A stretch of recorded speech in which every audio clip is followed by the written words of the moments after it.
day. What's that image you have behind you there? Is that That's Black Panther. that's what I thought it would be? I can't fully see it because you're covering it, but Yeah, man, that was the big news of kind of this week, last week. All of a sudden, you found out yeah. that Chadwick Boseman has passed away, and you're like, what? I never knew he was sick. And then you find out that he's been battling colon cancer for 4 years and didn't even tell anyone about it. And man, that hit real hard. I was a big Black Panther fan. What about you? Oh man, I was a major fan of his body of work. Just I like to watch the college speeches when they give the speeches when everybody's graduating, and he gave a really good one, and every now and then I would listen to it. I mean, he was just a great guy. I seen radio show where he was talking about these kids that had cancer. I think they were on their promo tour, and these kids that had cancer, and he was just really wanted to get the movie done before these kids passed because they were terminally ill. And the kids were fighting every day. They said, "Oh man, I just want to make it to the next day so I can see the movie." And it was something that he was a really passionate person, a really loving person, and just seemed like a really awesome human being. And I love film, so it's really good when you see an actor that really cares about the roles that he takes, because film is so important, as we know, with the different things that we deal with. The visual is so important as far as what the mind is processing. So, I mean, Thurgood Marshall, he played Hermes in Egyptian Gods. What else? Black Panther, Five Bloods. There's one other movie that I missed that it was just, I mean, just a dynamic. 42, he played Jackie Robinson. I mean, you talk about an icon, legendary. Played James Brown. I mean, come on, the Godfather of soul. I mean, you play James Brown, Jackie Robinson, Thurgood Marshall, and Black Panther. And you're an Avenger? I mean, I think they say Black Panther gross just as much money as one of the Avengers movies. So, I mean, just a huge mega star sent to do some work for us. And I think we should, obviously it's sad when somebody dies so young at 43, but we should just praise and really be so thankful that somebody said, hey, in the face of fear, I'm going to do what I'm going to live my dream out. I'm going to live my dream out. Because that's scary stuff, man. Can you imagine getting diagnosed with some kind of cancer that could kill you? I mean, that's on the table, and you fight it 4 years by yourself with your family, but you say, hey, I'm going to continue my mission. It's even more motivation to leave a legacy behind.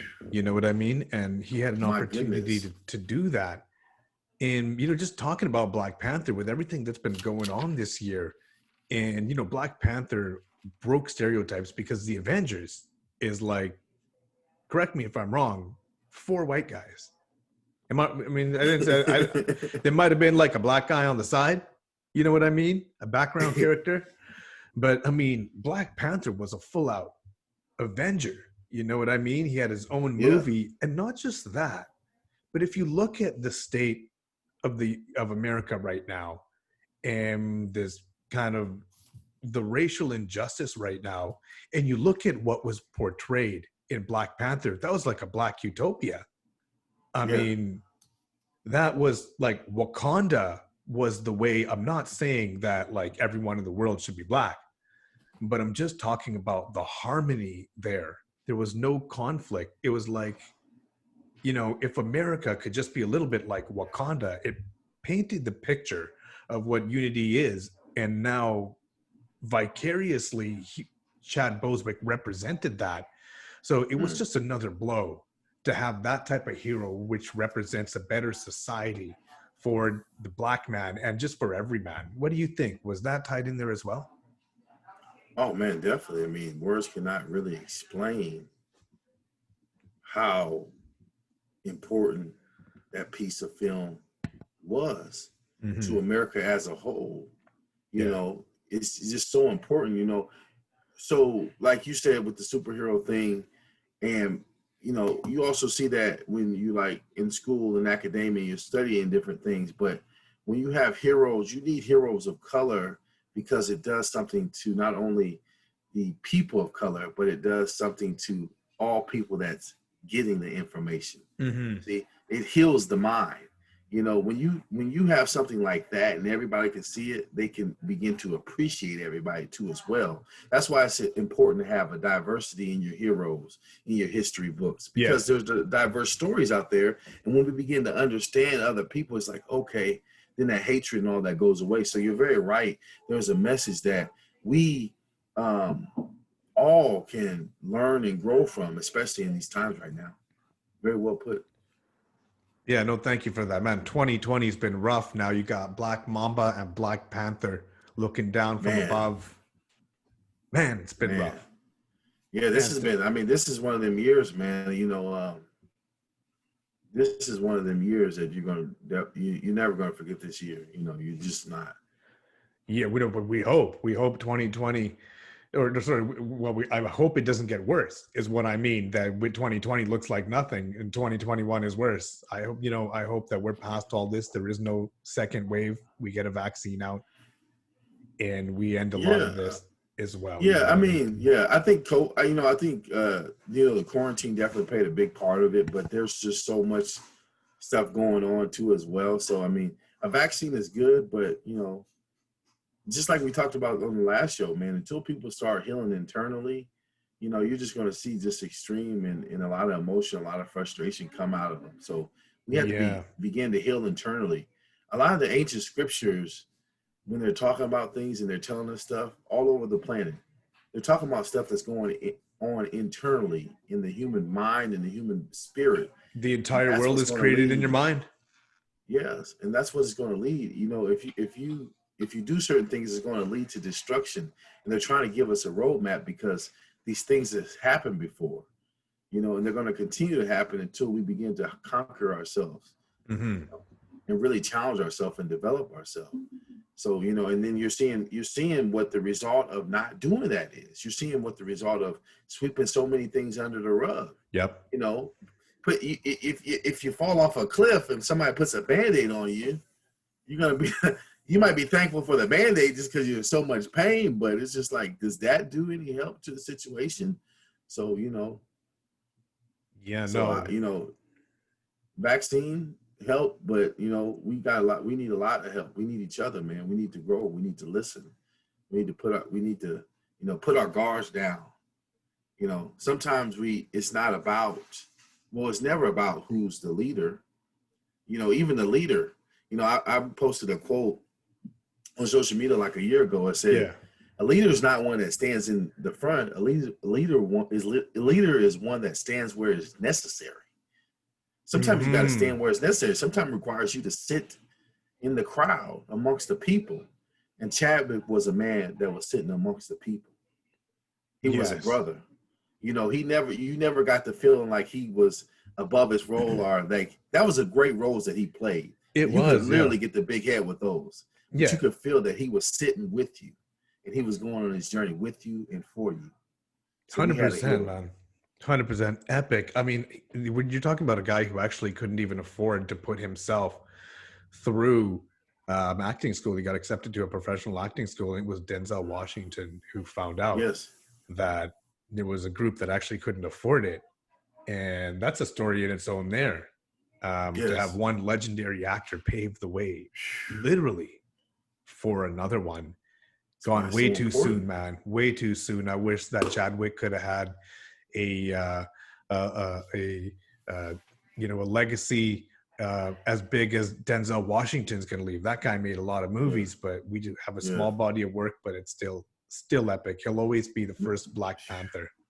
But it's just, man, yeah, yeah. Now you And got to measure up to I go, Chadwick. If you want to come in yeah. and play Black Panther, that's the bar set pretty You damn might want to high. leave that alone. You might Yeah, want to leave it alone, unless you yeah, got some film of yeah, him just to yeah, give the fans some of him again. yeah. But you might, I just might leave that. That might I just don't be a need no legendary Kevin piece Hart, that you this, don't want to touch. anything like that, dude. No. No, that'd be a disgrace if we did something like that. It really would. It really would, because there was something different about him. But it's just like you Yeah. said, Denzel, great body of work. Mm-hmm. But now you pivot and he sees these, you can't afford somebody that can't afford this, and he gives back. And look at the impact that it had. And look at That's true bringing the impact happiness. that a young man, it's like, wow, man. Like if Denzel, man, hats off to him. He's one of my favorite. Actually, he's And my can you favorite imagine how he's actor. feeling right now, knowing? Probably just heartbroken, tore up, man. But I Because know, I know he was feeling good once he was seeing the guy's career, but it hurts. I know it hurts, yeah, I think everyone felt the blow there. For anyone out there who's a Avenger fan, a Marvel fan, and then for anyone out there who was ever looking for a hero of color, a hero to represent the unspoken people, Chadwick and Black Panther was a man. So it hurt on many levels. Rest in peace to Chadwick. You're a legend, brother. That's all I can say. Legendary. Legendary, man. Legendary. Legendary. Switching gears last May you week. live on the S. Yeah, go for it. I'm just saying, may you live on the ancestral realm Yeah. forever. Oh, forever, ever, man. Last week, we talked about the Jacob Blake situation, and that actually happened in Milwaukee. And then we finished the podcast that day. And what happened the next day, the Milwaukee Bucks actually walked off the court, and they said that they weren't going to play. And then it happened in baseball, happened, I believe, in tennis.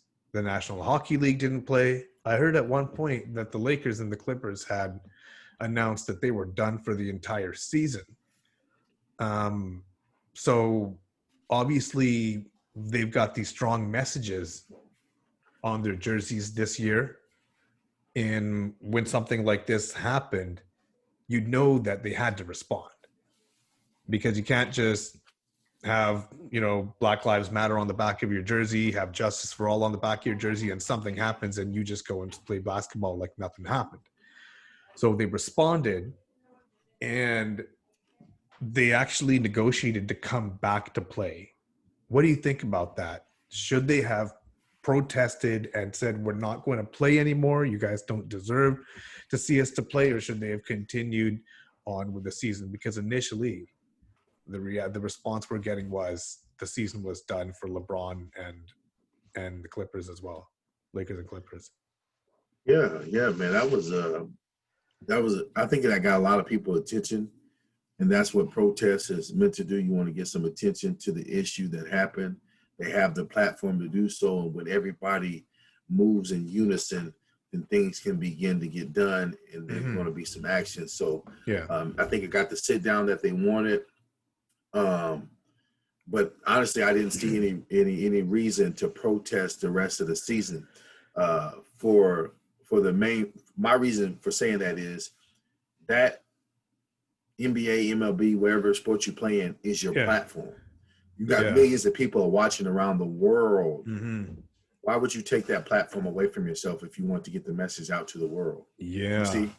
So you're going to say, hey, I'm not going to play anymore. And now, yes, you'll listen to a LeBron James, but what about so many other stars that feel impacted by this? LeBron James is the only person that he's a star, so we mention his name, but the NBA is probably 95% black, maybe 90%. There's like two white guys on each team. So, you got so many players feeling this and hurt by this and impacted by this, and to take away their platform, that's just not a very good strategic move. You want them to play, and you want them to be able to, talk to and get interviewed after the basketball game, and to talk and to chat and stuff like that, because that's a platform, because the world is watching, and you need to chat and you need to talk. And I know these guys are hurting, and I don't know, people had comments about them and, protesting. Man, you don't know what it's like. Some of these guys come from the worstest neighborhoods in the world.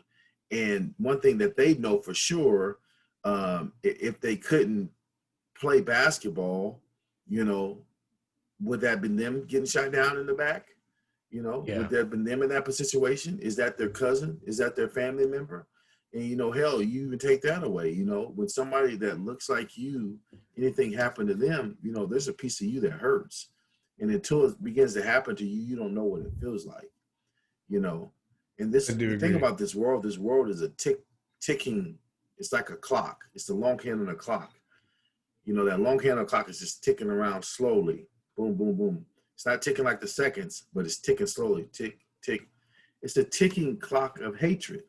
So how Mm. long until it gets around to your group or somebody that you care passionately about? It's important that we speak up against injustice against people before it Mm-hmm. gets to your group. And when Mm-hmm. it's in other groups, if my brother is hurting and somebody's just dogging them out, let me speak up now because that's my neighbor. Let me speak up now because that's my coworker. Let me speak up now because that's something that I never want to see happen to me or any other person. Let me speak up now because I'm a human being, you know. Mm-hmm. So that's what it's about. That's really what it's about. So I was happy that they did something, and I'm also happy to see him get back and playing because millions of people are Mm-hmm. watching around the world that don't really know what they go through. You know, sometimes people watch, but you know, just because you watch basketball and know LeBron James, you don't know the ghetto that he came from in Cleveland, No. Ohio. You know, and No. you'll never know that. And you'll never go sit there. I'm not talking about passing through and looking at that's LeBron's old house. I'm talking about Mm-hmm. living there. I'm Mm. talking about sleepless nights. I'm talking about hungry stomachs. I'm talking about roaches on the floor. I'm talking about 10 to a house. You know, I'm Damn. talking about 5 to a bed. You know, this Mm. is what I'm talking about. I'm talking about some real deal property that these guys come from. So when you see somebody shot down in the street, you're going to feel their pain because you know you've seen it outside your window and you've seen it so Mm-hmm. many times before. Now Mm-hmm. the cameras are Mm-hmm. rolling and the world is talking and the Yeah. world is watching, but it's been happening for a long time. It has been happening for a long time now. It's finally getting the attention. And just side note, I heard Michael Jordan was pretty instrumental in the NBA coming back to play. Had a talk with LeBron and just that OG experience coming from a champion. You know, I'm sure he was saying the same things that you're saying, that, you know, this is your platform, you know, and ultimately you don't want to give up your goal as well. You know what I Well, mean? you Because LeBron, I mean, you know what he wants. He wants to win as many championships as Mike and Kobe. So, you know, got to stay focused there as well. he's a champion though, man. He's a champion just as big as those because he's fighting a true fight. You know, Hmm. at some point in time, you know, it's great to win championships. Mm-hmm. You know, everybody loves those accolades and that all that glamour that goes with it. But there's come a point in time where every man has a bigger vision for himself, and will you walk in that vision? It's just like a Chadwick. You know, he could have stood on his couch and started pouting. He said, "Hey man, I got this cancer. I've been here with this cancer. I've done everything right in my life." You know, Yeah. I wrote down a quote that he said. He said, "When you feel the pain and the sting of defeat, Mm-hmm. then you feel the essence of God within yourself." Mm. So when That you know what reminds it's me like of to David lose, Goggins as well. yeah. Oh, you love it. You loving that book, huh? Well, I mean, Goggins Yeah. was all about the pain as well. I mean, I think I might have had I might have a Chadwick quote here as well. Not sure. It might be the same as you. And this one says, Chadwick says, I think you realize how much you need to have people that you love. It's not as much about them loving you. It's about you needing to love people. Yes. There's a quote for Mm, you right there. We that's all a have a powerful need. quote We all have a need because to love someone. I know yes. people that have not ever had a girlfriend in their life. Straight guys, normal guys, never had someone to love. You know what I mean? 40s, 50s. I don't think that does anything good to a man. We all need people to love. We Not all good need that people man to should be alone. confide in. I mean, if your mother is the only person you can talk to as a man, I mean, that's a sad place. You know what I mean? I digress there. You know what I mean? I'm cracking you up today, man. We got the full moon comedy going on. Yogi Infinite's going in. It's so true, but just the way you said it. You said Yogi Infinite's going in. If you're 40 years old sitting in your parents' basement right now, Yogi Infinite's calling you out, man.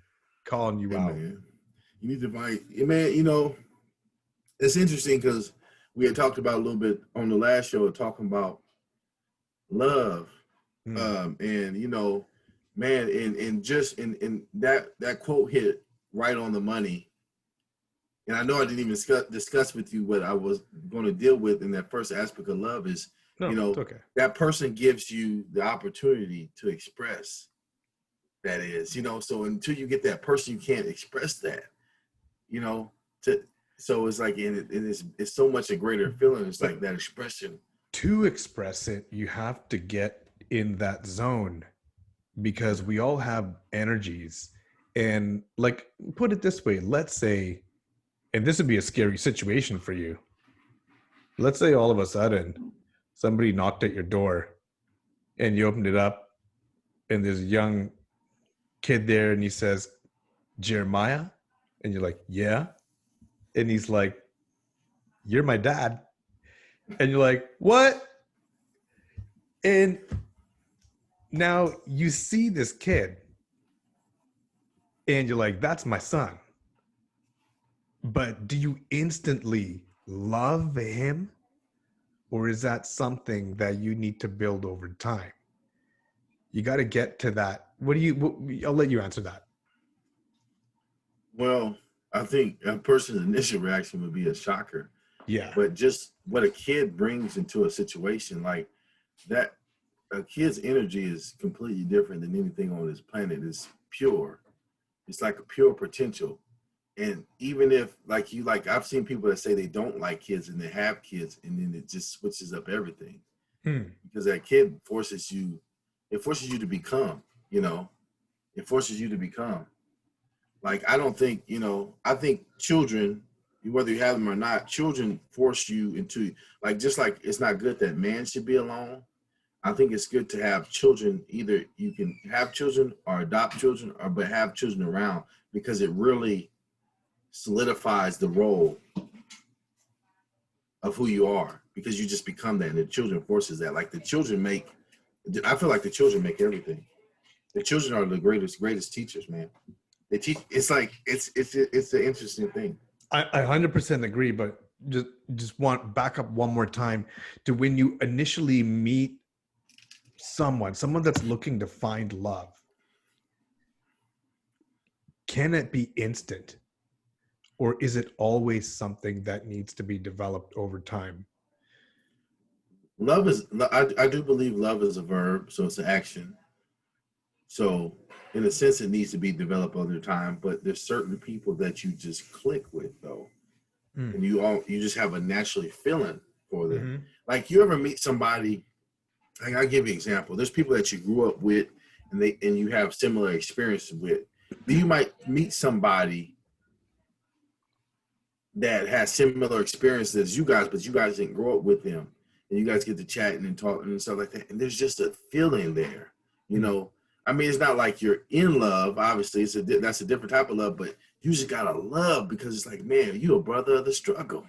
Yeah. You Yeah. see what I'm saying? So, and then I mean, the same thing with somebody that maybe if a man's pursuing you know, he's looking for a woman that he can actually love and he's opening himself up to receiving one, and then one comes in, and then, you know, there's a first thing is love at first sight, I do believe. That's why I asked you that difficult question. It was a crazy question to ask on a full moon. But if that happened, if all of a sudden someone was introduced to us saying, I am your family member, I'm your long lost brother, I'm your long lost son, father. No, now you know this is someone that is a relative of mine. It is my job to protect them. If it is my son, I should give my life for this person if I have to. Is that something that if you were in that situation, not saying you have to give your life, but how would you deal with that? Would you instantly say, you know, you are my son and treat him as same as all the rest of your children? Or would there have to be a bonding process? Or you're my father? Or how would that work? I recently saw a television show or read a news article about that, where a young woman was found abandoned in a ditch Really? and by two people. She still had her umbilical cord attached. The Oh, teenagers found her in a ditch, and they took her to the police. She ended up having foster parents, and the foster parents eventually told her, we're not your parents. This is what happened to you. You were found in a ditch. So she went back to the ditch, where she met the people who rescued her. She did some tests on ancestor.ca and ended up tracking down her biological father. So, and he was basically, at that time, he was not only a father, but a grandfather at that time. So she just walked into his life, knocked on her door, basically said, hey, I'm your daughter. You know what I mean? Mm-hmm. So now I'm wondering, what does he do? Does he instantly treat her just like the rest of her children? No inequality between them? You know what I mean? Give her whatever she needs, financial support. Does he accept her truly like a daughter? Or is it kind of like a feeling out process, like, I don't know about you, I want to get to know you, or I don't know if you can stay here, I don't know, you know what I mean? Like, what's your take on something like that? Well, I mean, there's an element of it, but there's an element of that where there's like a feeling out process because you have never had a chance to experience this person. But, you know, if you found a lost child, oh man, that's a rejoice. You never know. They could be vengeful. They could be vengeful coming back. They could be vengeful. People can be a lot of things, but that's on them. If she or he wanted to be vengeful because of that, but I would treat them with as much love as any child. And I would tell everybody, you must accept this child in the family and love it just like it has been here all along, and get to know him or her and open it up. But if they choose to be vengeful, that would be on them, and they would have to deal with that, whatever that is. But I mean, if a child came to me 20, 30, 40 years old, and they could prove, we had to prove it first, though. That reminds me of a movie, actually. And then look at that, let us prove it. And then, hey, it's like, man, hey, yeah, I was just open up, man. And, you know, I'm not a very emotional man, but that'd be something make me be very tearful that God would bless me enough that my child has stayed protected all this time to find his way back home. Especially her situation, being left in a ditch by the mother. The mother coincidentally didn't want anything to do with the child. And the only reason that the father submitted for a paternity test was he called the mother up and said, hey, you know, back in high school when we were together, did I ever get you pregnant? And she said no. Well, she kept it a secret from him as well, right? And so he said, you know what? I've got nothing to hide here, because I talked to whoever the potential mother would be. She said she never got pregnant. He took the paternity test, and lo and behold, it came back that he was the father. And then he called her up and said, guess what? I think you're lying, because you were the person I was involved with at that time, and I'm a father, right? She probably thought the girl was dead. Yeah, no, I don't know. I don't know what the situation was, but that was it. But you would hope that if that situation ever happened, that you could stare into that child's eyes and just say, oh my gosh, I see myself in them, and know right away, and feel that vibration, that spiritual vibe, and say, this is my child. I would hope that if a long lost child of mine was ever in the room with me, that I would know who it was and not be completely oblivious to it. But I guess we'll only know if we're in that situation. Yeah. I hope not. Fingers crossed for me, for you too. Yeah, you might be ready to write a movie role, you know. I'm going to turn the doorbell off. I always try to pray that, you know, you're treating everybody right and with love, and that they feel respected. So even if I didn't know, I would hope that they say, hey, I know I can go talk to this guy, you know, and let him know what's going on, because sometimes they might be standoffish. So, you know, from the Exalted One to Infinite Yogi, if we have any lost children out there, please step up if there's any lost seeds out there, and you can come and talk to them. Please send all inquiries to @exalted888, and we'll just keep it there from now. Oh man. Yeah, exactly. Well, this has been a fun full moon episode. You know what I mean? I can tell we're having fun. We had some cool topics there. I like how we're keeping it fresh and on point. And is there anything else you wanted to kind of chop up before we end this podcast? Nothing I can think of, man. This is a good episode, man. This is good stuff, man. I'm having fun. I like your background. Very good. Oh, thank you, man. Yeah, that was yeah, man. I might have to keep that one for a while for him. Cause that's a real deal, dude, man. I think everybody should, go watch Black Panther, go watch some of his YouTube videos. And the way to honor somebody is just constantly remember them and bring them to the forefront of your mind. They're never dead. We can look at his work online, so we always want to do that and remember him. And let's not just let him not be lost or forgotten. And that goes for Kobe, his daughter, Gianna, and all the people that were lost on the plane, and there's so many people that have been, there's lives that have been lost to COVID-19. Yeah. And the family members and the loved one out there, and Chadwick. Let's honor them. George honor Floyd, their memories. George Jacob Floyd, Blake, and anyone. Jacob Blake, Brianna. I mean, so many people lost this year in all tragedies. I mean, and we need to honor their memory and create a legacy. They created a legacy. Now let's create a legacy by honoring their memories and making this world a better place for every single person that's walking on this planet. Amen, brother. To that I say this: Wakanda forever, brother.